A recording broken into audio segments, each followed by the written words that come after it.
Welcome to Wealth Roadmap with Jeff and Steve, your guide to simplifying wealth management. Join us as we explore financial planning, taxes, investments, insurance, and legal frameworks to help you secure your financial future.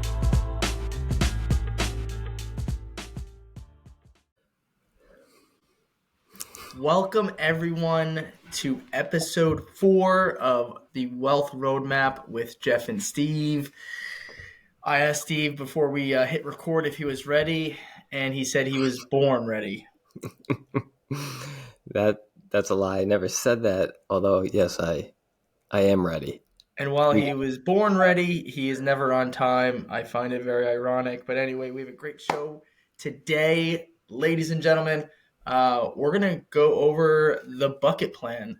Now, while the bucket plan is more designed for those that are entering retirement or in retirement, it really can be used for any age. And we'll get into that in a second. But we're going to kick it off to Steve first when it comes to the bucket plan. And, I guess why the bucket plan, why time segmenting your assets by time and purpose, Steve, right? I know last episode we went over sequence of return risk. So, before, if you're listening to this episode, watching or listening to episode 3 might be a good starting point. But for those of them that listen to sequence of return risk, talk to us about, the bucket plan and the mistakes that most people make.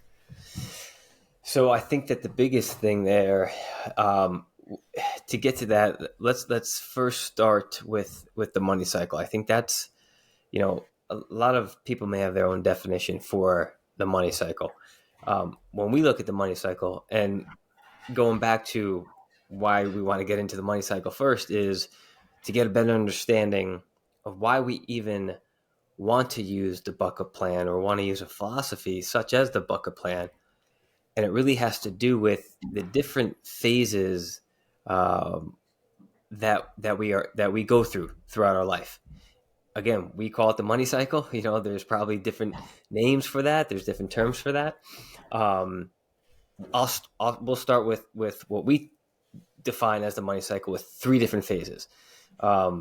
It's a journey that we all go through in our life, in everyone's lifetime, my lifetime, Jeff's lifetime. If you're listening in your lifetime, it consists of 3 distinct phases. So you got the accumulation phase, the preservation phase, and the distribution phase. So managing this money cycle, we feel it's an important aspect of our lives, because by understanding the different phases of the money cycle, we can then help us achieve a successful retirement. Or really, Jeff, I think you mentioned this earlier, in whatever phase of the money cycle that you're in, you'll be able to achieve the objective, the goals that you have, by just properly identifying the phase that you're in, and then ultimately segmentation of the money based off of what goals, what short-term, medium-term, and long-term goals that you have. So that first phase of the money cycle that we talked about is the accumulation phase. During this phase, very simply put, you're focused on accumulating money, right? You're focused on building your retirement nest egg. You're working, you're saving. And because you have a long time horizon before retirement, you can afford to take more risks with your money. Simple as that. And what are you focused on? You're focused on rate of return. So it's all about rate of return. We're trying to grow that pot of money to be as big as possible. But as you get closer to retirement, and we say about 10 years or less, you move into that preservation phase. During this phase, there's really less time to make mistakes, right? Because here's the thing, you're going to need to rely on that money sooner rather than later. And so you don't want to have a portion of that money experience major market volatility. You don't want that portion of your money to be affected by interest rate swings or by economic uncertainty. Remember, it's not about how much money you make, but about how much money you keep. That's the goal here. So the preservation phase is when you really want to strategically position a portion of your assets, a portion to keep them safe, yet also make sure that they can grow to what? Outpace inflation, to account for future taxes that you'll encounter throughout retirement. And that way you'll be able to set yourself to make sure that in that distribution phase, that last phase, you'll be able to distribute the money to yourself and, of course, to your loved ones upon your passing. And simply put, with distribution, it's when you begin to draw from what you've accumulated and what you've preserved, and so that you can start taking income from your savings and investments. However, the biggest mistake that we see people make is they skip over that preservation phase of the money cycle and they go directly to the distribution phase. Most people don't ever preserve a portion of their assets to draw from for that kind of first phase of retirement, right? That preservation phase. But instead, what do they do? They continue to invest all their money as if they were a long way from retirement. Now, here's the thing. It's really two different things that we see often. We either see people have too much of a allocated to the markets, to stocks, to equities, so they're too aggressive, or on the other side of the spectrum, they're too conservative, right? So both can cause some friction when we're starting to plan for retirement. One, you may take on too much risk. The other one, you may not take on enough risk to grow your money, to be able to make sure that your money will last through retirement. And we'll address, as far as, or we'll utilize, and I think if Jeff doesn't get into it, I'll jump in a little later on to discuss how we kind of combat that. But that is one thing that we see often. And that's really how we can get into trouble. Because here's the thing. What we do know is that markets will go down. It's going to happen. Volatile markets always present themselves. And when they do, and especially when we're 5 to 10 years away from retirement and we're in that preservation phase, again, we don't have time to wait for markets to recover. So when you're getting close to retirement and you have to sell as the market is in a decline, and again, we did our last episode, I believe, on the sequence of returns risk. So I won't get too detailed into it here, but please feel free to go back to that episode. You're going to end up realizing losses in the investments. So you're basically having to sell more to get that amount of money, sell more shares, sell more of the shares that you own to get the same amount of money. And so the preservation phase is essential for that financial stability and that peace of mind in retirement, because it really mitigates having to worry about that piece, having to worry about sequence of returns risk or interest rate risk, right? It allows us to be able to know that we have a plan to address that. So when the market has those big corrections, and you're forced to take those distributions during that time, again, you won't have to worry about selling your investments for income when the market is down, because you preserved a portion of that money. That really, in a nutshell, just trying to wrap it up here, is the money cycle, is why we have those three phases, is why we want to have that preservation phase, and we want to make sure that we don't skip over that preservation phase. We don't want to deplete our savings faster than we really need to, right? And we don't want to ruin our retirement by doing so. And so you have to be strategic and think of it in terms of money that you're going to need that you're going to need now, soon, and later. So, Jeff, I'll end there and kind of pivot now to, that's the money cycle. Understanding the money cycle now will lead us to that philosophy of the bucket plan. Yeah, and so like you mentioned, right, if the reason why we preserve is so that if there is a market decline, kind of like we talked about last episode, where my portfolio loses 30%, if you recall, I have to get a 43% return just to get back to square one. So the idea is that, okay, well, if I'm approaching retirement, if I'm a few years out, I want to preserve a portion of my money so that if there is any volatility, it doesn't impact my plans. So like Steve mentioned, our philosophy around the bucket plan, there's 3 buckets. There is the now bucket, the soon bucket, and the later bucket. Now, there's other advisors out there that might do a similar philosophy. Maybe they have 5 buckets. Maybe they have 7 buckets. I don't know how many buckets it takes to be cool. We do 3 buckets just because it's simple. It's easy for people to wrap their head around. Um, now, right, you have the now bucket. Um, that's the money that you have in the bank, right? The money that, if you need a hot water heater, you need to replace the brakes on the car, things like that. You have a wedding coming up for a child. You need money in the bank. We want to make sure that that comfort fund, that emergency fund, is something that you're comfortable with. And that number is different for everybody. So let's pretend you're a client and you're comfortable with always having $20,000 in your Bank of America checking account. Great. Okay, well, your now bucket now has 20,000. Now what we want to do is we want to make sure that we have enough income to cover you for the next roughly 10 years, or your first 10 years of retirement. So again, if you're 1, 2, 3 years away from retirement, we're still going to position about a 10-year time frame in the soon bucket worth of income in retirement. Now, everyone is different. Let's just pretend that you need, for easy math, $100,000 a year of income. And now let's pretend that you're getting $50,000 a year from pensions and Social Security eventually when you retire. So I have an income gap of $50,000 per year. Now, over the next 10 years, right, I have an income gap of 50,000. So for 10 years, that's 500,000.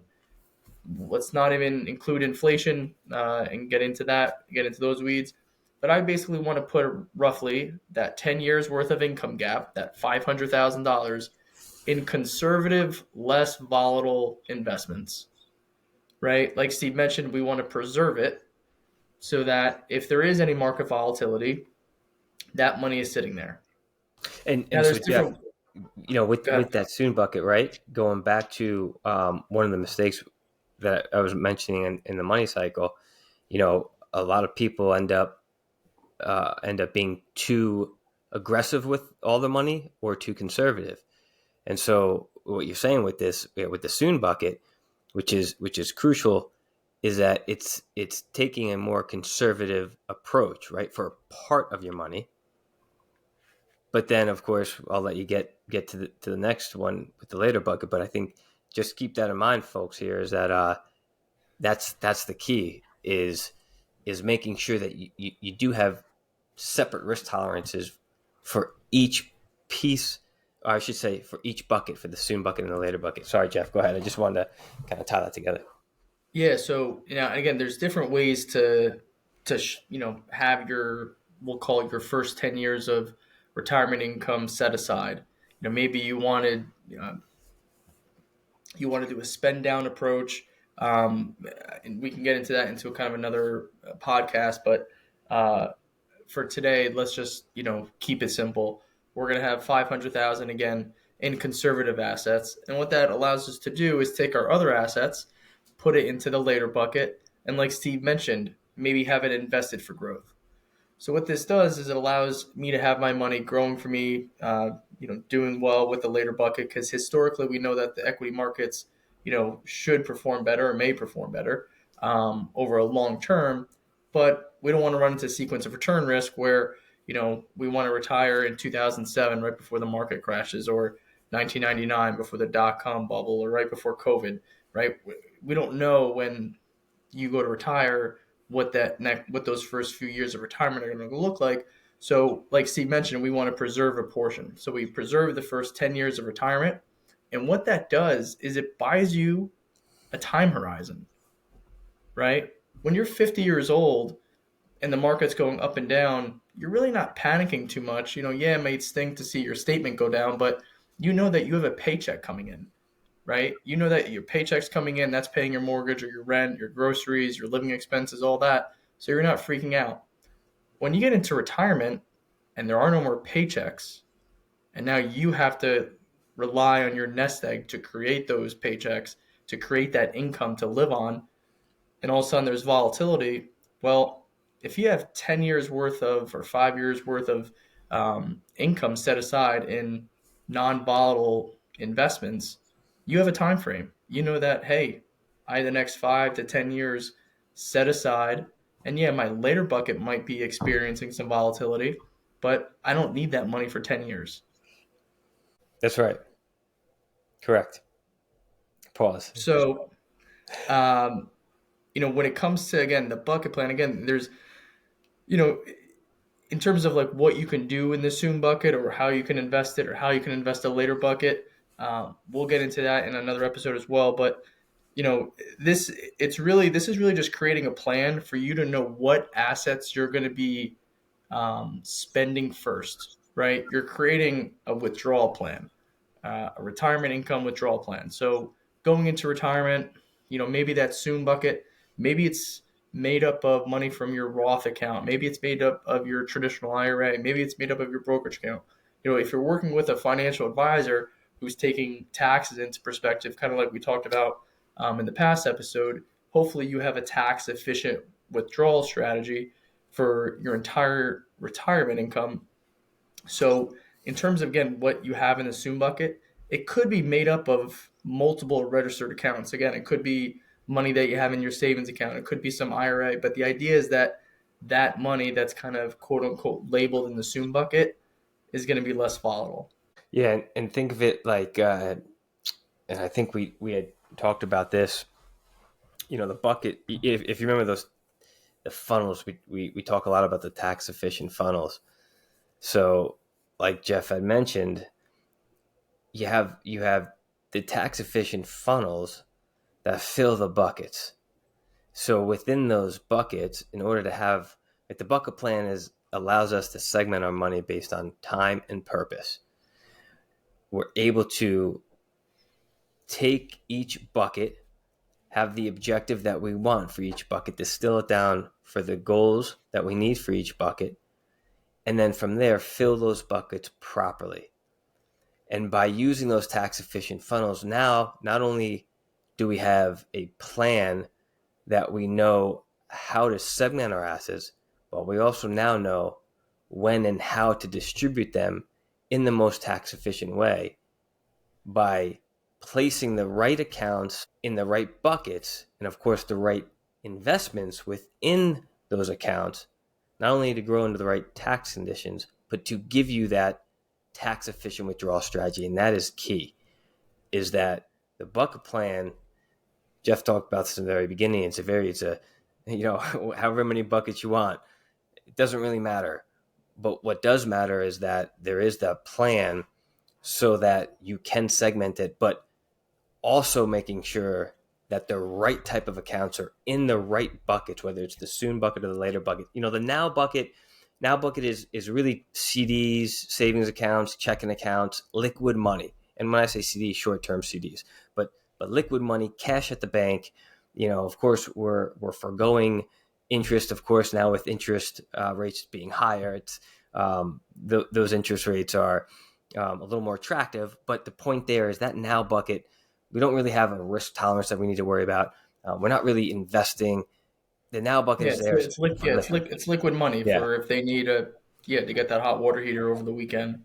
exactly. Yeah. Exactly. But then the soon and later, that's really where the magic happens, because now that's where you start to really figure out how to segment properly, using the now and soon buckets to buy that time horizon to let that later bucket to grow. Yeah. Yeah, and and for those of you that are listening, there's a book on this. So if you're like, man, Jeff and Steve are just rambling, I don't know what they're talking about.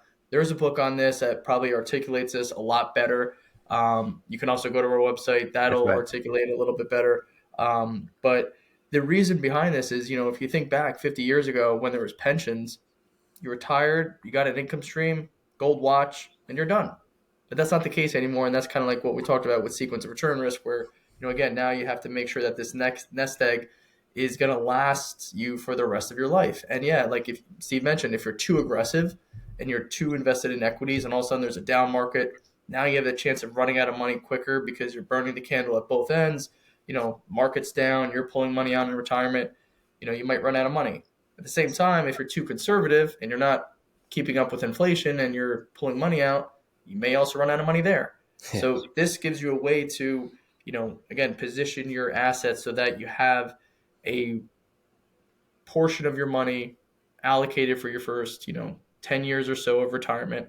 And a question we get a lot of time is, all right, well, let's pretend, yeah, I park 500,000 in a, less volatile account. When, what come year 10, is that when I, you know, refill my assume bucket?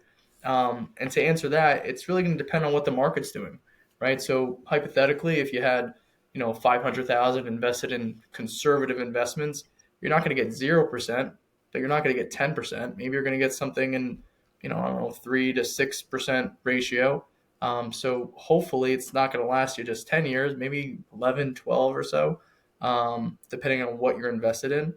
But depending on what the market's doing in that later bucket, as you start to spend down your soon bucket, you're going to make a game time decision as the years go by. You might, just like, and if you're playing blackjack, you win a few hands. All right, I'm going to take what I came to the table with, put that in my pocket, and I'll play with my winnings. Well, same thing here with the soon bucket. All right, hey, I have 4 to 5 years left of income in my soon bucket, but the market's been on a roar from my later bucket. Let me take some money out of there, refill my soon bucket, so now I have a new 10-year time frame, right? Yeah. And as you're saying that, there's no silver bullet for the right type of investment for that soon bucket. But really, it comes down to preference, right? How much of that soon bucket or of that income gap that you have do you want guaranteed? Some of it, none of it, all of it, in between. It's Yeah, it's yeah, really risk and reward, right? And like you exactly. mentioned, if I have money in my soon bucket, money in my later bucket, um, you know, my volatility or my appetite for risk is going to be a little bit different for the money that I'm going to need sooner than the money I'm going to need, quite frankly, later. Yep. And then by determining what that appetite is, you can then utilize and deploy the right strategy or the right solution for that gets you the return, of course, within your risk tolerance, the return that you're hoping for, but also knowing that you are protecting against that sequence of returns risk that we talked about, right? The Exactly. risk that when the markets are down and you're pulling money out, you're basically bailing water out of a leaking boat, right? You're pulling money out, the market's pulling money out, and you can't ever catch up. And Yeah. that's really one of the keys here is that you just want to be able to know that you're protected from that, or at least mitigate that the impact that could have on the portfolio going into retirement. Yeah. I think what I see a lot working with clients is the simplicity of the bucket plan, right? The simplicity is the ultimate sophistication, Steve. The simple Ah, thing with the bucket plan is that it gives people a to-do list or a withdrawal list of, hey, I have all of these different accounts. Um, I have money in a brokerage account, I have home equity, I have incomes, I have annuities, I have, investment accounts, IRAs, Roths, 401k, so on and so forth. But it gives me a to-do list of, hey, when I retire, this is the money I'm going to use first. This is the money I'm going to use my first 10 years. And then this other money is in the later bucket, and that's the money I'm going to use afterwards. Now, again, we're not going to get into which accounts should be in which, because it depends on person's income, what accounts they have from a tax efficiency standpoint. But at the end of the day, it gives you a plan of, hey, no, I know that my first 10 years of retirement, I'm taking money from this account, and I spoke with my advisor. I know why from a tax efficiency standpoint, so on and so forth. But a lot of times people go into retirement and we ask them, all right, so what's the plan? What account are you going to take from? Oh, well, I don't know. And to your point, not only is there no preservation, there's really no plan. And, it's, that's where you're kind of setting yourself up for failure.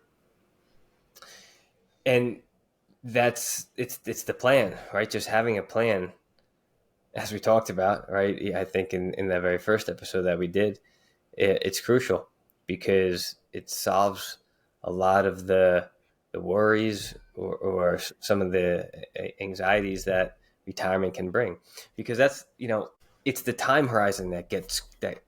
As 10 years ago, if you're close to retirement 10, 15 years ago, you probably didn't have these worries. If you're going to workshops, if you're Googling or reading different articles and Googling different things about retirement, you probably weren't doing that 10, 15 years ago.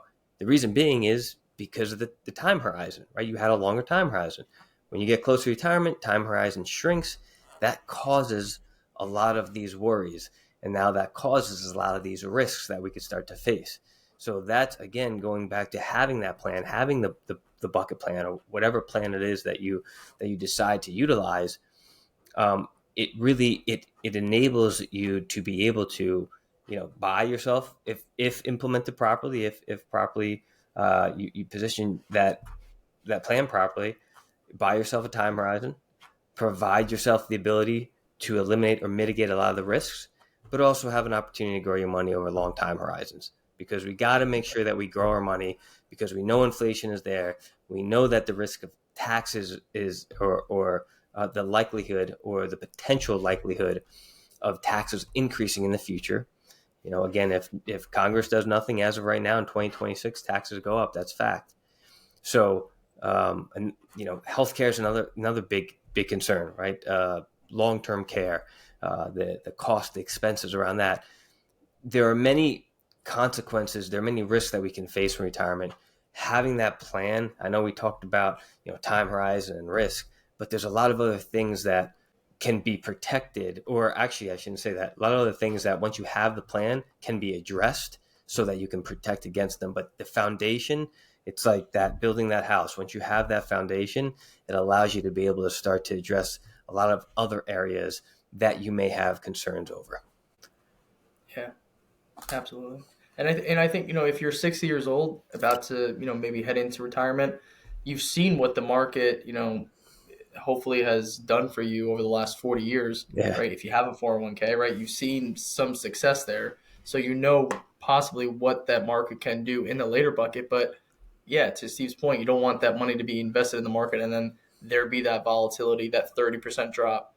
So the idea is we're saying, hey, yeah, the market can do well over a period of time, but let's just get us that time horizon now, right? Let's get a new time horizon so that, hey, we have 10 years worth or so of income ready to go, so that when you pull the pin, if you're ready to retire next year, we don't have to worry about what's going on in the economy, what's going on in the stock market, what's going on down in DC, interest rates, the Fed, anything. We pull the pin. All right, great. John and Jane, you have 10 years worth of income starting now, and you're off to the races. And that's what we want. We want to get people off to the races. We want to get them to feel comfortable, because that way that they know that they're in good hands, but they also have confidence to know that, they could fulfill their retirement. A Yeah, and I successful. want to make it also clear that the soon bucket, the later bucket, these aren't investments. Again, they're just a Yeah. way to look at your money as when you're going to be spending each account from a withdrawal strategy concept, right? So again, your soon bucket is the money that you're using over your first 10 years of retirement.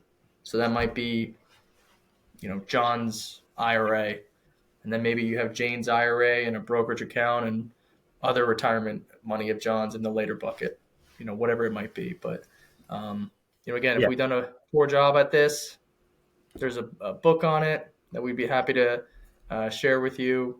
Or any feedback would be very welcome, and we can always re-record this podcast. Also like to put a disclaimer. Pull the pin reference was hypothetical. That's for compliance purposes. All right. Well, I mean, it's crazy. 26 minutes. Yeah, I'll leave you Went this. by It super was quick. it was I forget who said this. You spend all your life. I'll end it, or close to end it with this. You spend all your life taking your income and you turn into assets, and then all of a sudden you have to turn your assets, turn it into income. but you just don't know what to do, how to do it, or how long you're going to live for. That's why you need the plan. All right, that's key. And that resonated with me when I heard that. Stephen Benny, podcast host, financial advisor, philosopher. All right, everyone. We'll see you at the next episode. See you later, everyone. Thank you for joining us. If you enjoyed our podcast, don't forget to like, subscribe, and leave a comment on topics you'd like for us to cover on future episodes. We'll see you soon. Financial planning and advisory services are offered through Prosperity Capital Advisors, PCA, an SEC-registered investment advisor with its principal place of business in the state of Ohio. One Team Financial LLC and PCA are separate, non-affiliated entities. PCA does not provide tax or legal advice. Insurance and tax services offered through One Team Financial LLC are not affiliated with PCA. Information received from this video should not be viewed as individual investment advice. Product discussions and illustrations are hypothetical in nature and will vary based on many factors, including, but not limited to, age, health, product, insurance carrier, and product design. You should consult the insurance carrier website and policy for detailed information. Content may have been created by a third party and was not written or created by a PCA-affiliated advisor and does not represent the views and opinions of PCA or its subsidiaries. For information pertaining to the registration status of PCA, please contact the firm or refer to the investment advisor public disclosure website. For additional information about PCA, including fees and services, send for our disclosure statement as set forth on Form ADV from PCA using contact information herein. Please read the disclosure statement carefully before you invest or send money.